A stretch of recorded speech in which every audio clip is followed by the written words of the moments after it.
तर मित्रांनो, corona basic to advance series मधला आजचा क्लास 39. आणि यामध्ये आपण पाहणार आहे ॲट्रिब्यूट आयड्रॉपर टूल, ते पण अगदी डिटेलमध्ये. त्या अगोदर मी प्रथमेश सावडे आणि स्वागत आहे तुमचं सावडे क्रिएटिव्ह लॅब या माझ्या यूट्यूब चॅनलवर. येथे मी तुम्हाला ग्राफिक डिझाईन रिलेटेड नवीन कन्सेप्ट, टूल्स आणि प्रोफेशनल टिप्स रेग्युलर शेअर करत असतो. जर तुम्हाला कोरोना परफेक्ट शिकायचं असेल तर आजच आपल्या चॅनलला सबस्क्राईब करा. तर चला पाहूया मग आपण ॲट्रिब्यूट आयड्रॉपर टूल. तर मित्रांनो, मागच्या क्लासमध्ये म्हणजेच क्लास 13 मध्ये आपण ॲट्रिब्यूट आयड्रॉपर टूल मधील एक सिंपल अंडरस्टँडिंग आणि प्रॉपर्टी टूलवर मध्ये जसे की प्रॉपर्टीज मध्ये आउटलाईन, फिल आणि टेक्स्ट, त्यानंतर ट्रान्सफॉर्मेशन मध्ये तुम्हाला दिसतोय साईज, रोटेशन आणि पोझिशन हे ऑप्शन आपण पाहिले होते. आणि राहिलेलं म्हणजे इफेक्ट मधील काही ऑप्शन राहिलेले आहेत ते आपण आजच्या क्लासमध्ये पाहणार आहे. त्याचबरोबर जर तुम्ही याच्या अगोदरचा क्लास पाहिला नसेल, त्याची लिंक तुम्हाला डिस्क्रिप्शन मध्ये मिळून जाईल, तिथून तुम्ही पाहू शकता. आता जेव्हा तुम्ही इफेक्टवरती क्लिक करता, येथे तुम्हाला काही ऑप्शन दिसतील. यामधले काही ऑप्शन जसे की envelope, blend, extrude, contour, shadow, distortion, जे की हे टूल्स आहेत. जेव्हा तुम्ही शॅडो टूलचा फ्लायआउट ओपन करता, तेव्हा तुम्हाला इथे shadow, contour, blend, distort, envelope आणि एक्सट्रूड हे टूल मिळून जातील.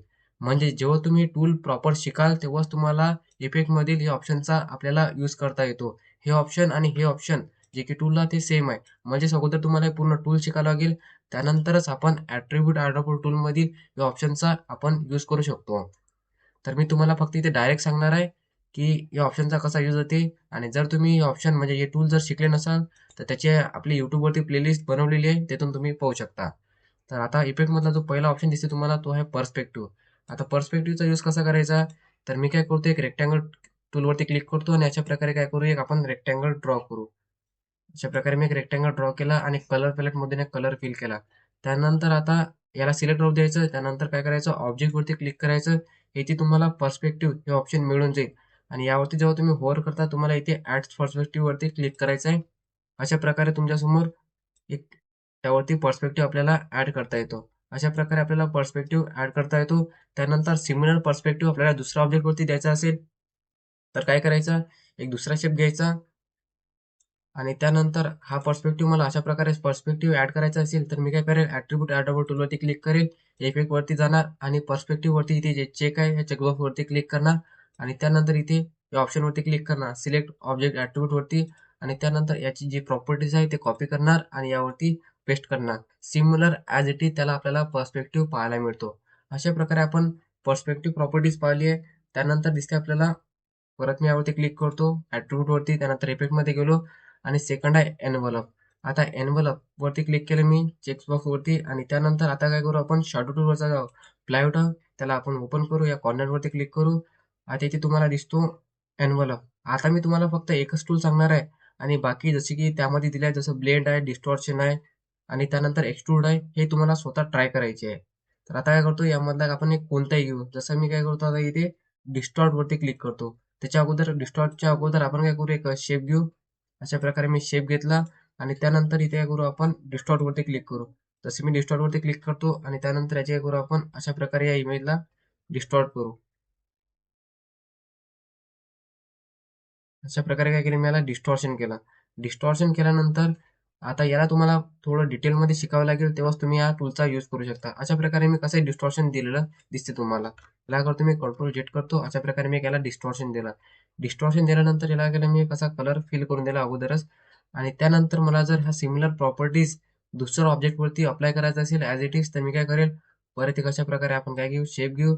शेप घेतल्यानंतर ॲट्रिब्यूट आर्ट टूलवरती क्लिक करू आणि इफेक्टमध्ये जो आपण टूल यूज केलेला आहे, जसा कोणता आपण टूल केलेला आहे, डिस्टॉर्शन, या डिस्टॉर्शन वरती क्लिक करायचं आहे अशा प्रकारे आणि त्यानंतर या ऑप्शन वरती क्लिक करायचं आहे. इथे ॲड्रॉपर घेऊन असा क्लिक करायचा आणि यावरती अशा प्रकारे आपल्याला same to same distortion effect पाहायला मिळतो. त्याकरिता तुम्हाला इथे ट्रान्सफॉर्मेशन मध्ये हे साईज वगैरे बरोबर ऍडजस्टमेंट करावी लागेल. त्यानुसार आपण ते ऍडजस्ट करू शकतो आणि त्या टूलचा यूज करू शकतो.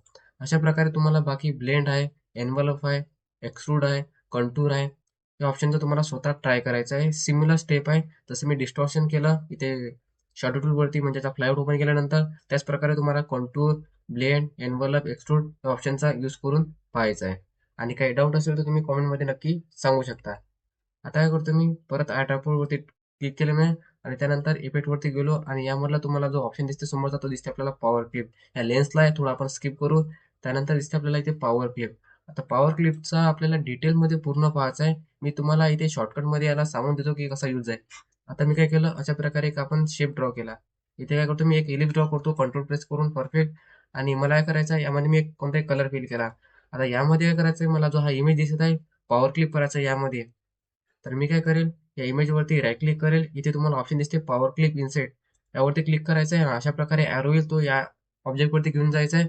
अशा प्रकारे आपल्याला त्याला पॉवर क्लिप करता येते. आणि याच्याशी रिलेटेड आपल्याला ऑप्शन पण पाहायला मिळतात, जो की आपण या टूलला जो पॉवर क्लिप आहे याला आपण डिटेलमध्ये पूर्ण समोर पाहणारच आहे. म्हणून मी तुम्हाला फक्त सांगितलंय अशा प्रकारे आपण पॉवर क्लिप देऊ शकतो. त्यानंतर आता काय केलं, मी एक दुसरा शेप घेतला अशा प्रकारे आणि ड्रॉ केला. ड्रॉ केल्यानंतर आता मला पॉवर क्लिप, मी काय करतो, ॲट्रिब्यूट वरती क्लिक करतो, इफेक्ट वरती जातो आणि इथे पॉवर क्लिप वरती चेक करतो. आणि त्यानंतर या ऑप्शन वरती क्लिक करतो, आयड्रॉपर वरती अशा प्रकारे क्लिक करतो आणि त्यानंतर सिमिलर आपल्याला पॉवर क्लिप इफेक्ट यावरती अप्लाय करता येतो. अशा प्रकारे आपण पॉवर क्लिप इथे देऊ शकतो. याला काय करतो, डिलीट करतो. परत यावरती क्लिक केलं मी ॲट्रिब्यूट वरती आणि त्यानंतर एक दिसते तुम्हाला ऑप्शन शॅडो, जो की मी तुम्हाला सांगितलंच आहे. तुम्हाला जर शॅडो अप्लाय करायचा असेल सिमिलर, तर आपण यावरती चेक करायचं डिस्टॉर्शन आणि जे बिटमॅप इफेक्ट आहे. आता बिटमॅप इफेक्ट तुम्हाला कोणते दिसतील, इथे तुम्हाला बिटमॅप ऑप्शन दिसते. आणि याच्या रिलेटेड की आपण जे ऑब्जेक्टवरती बिटमॅप इफेक्ट देतो, ते जर तुम्हाला अप्लाय करायचं असेल ॲज इट इज दुसऱ्या ऑब्जेक्टवरती, तेव्हा आपण बिटमॅप या ऑप्शनचा यूज करणार आहे. तर आपण तुम्हाला मी आता तर याविषयी काही सांगणार आहे, कारण आपल्याला प्रॉपर ते बिटमॅपचे ऑप्शन पाहावे लागतील. त्यानंतरच आपण त्याचा यूज करू शकतो. आय होप तुम्हाला समजलं असेल. काही डाऊट असेल तर कॉमेंटमध्ये नक्की सांगा. आणि जर तुम्ही चॅनलवरती नवीन असाल तर क्लास 38 हा क्लास नक्की पहा, कारण ॲट्रिब्यूट आयड्रॉपर टूल हा कशाप्रकारे यूज करायचा त्याची मी सिंपल अंडरस्टँडिंग क्लास 13 मध्ये म्हणजे याच्या अगोदरच्या क्लासमध्ये सांगितलं आहे.